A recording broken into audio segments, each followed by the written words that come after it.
Hello বন্ধুরা, শুভ বিজয়া, শুভ বিজয়ার প্রীতি, শুভেচ্ছা ও অনেক অনেক ভালোবাসা। আবারও চলে আসলাম আমি আমার রেসিপি নিয়ে। তো আজকে আমি বানিয়ে ফেললাম লাল লাল ঝাল ঝাল কাতলা মাছের রেসিপি। অনুষ্ঠান শেষ হয়ে গেলে কি হবে, আমাদের অনুষ্ঠান কিন্তু নিত্য নৈমিত্তিক লেগেই আছে। তো সেই কথা মাথায় রেখেই এইরকম একটা রেসিপি বানিয়ে ফেলাই যায়। তো প্রথমে যেটা করলাম, কড়াইতে তেল দিয়ে গোটা গরম মশলা ফোড়ন দিয়ে পেঁয়াজ কুচি দিয়ে পেঁয়াজটাকে নাড়তে দিয়ে সিম করে রেখেই আমি চলে আসলাম ছাদ বাগানে।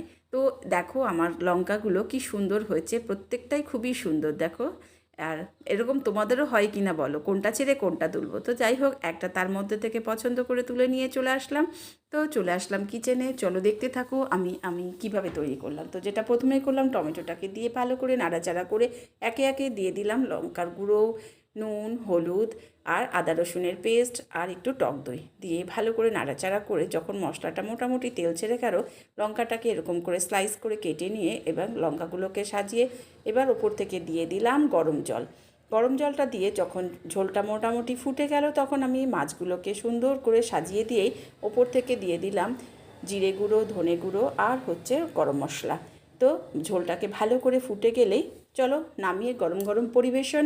তো বন্ধুরা, এতক্ষণ আমার পাশে থাকার জন্য অসংখ্য ধন্যবাদ।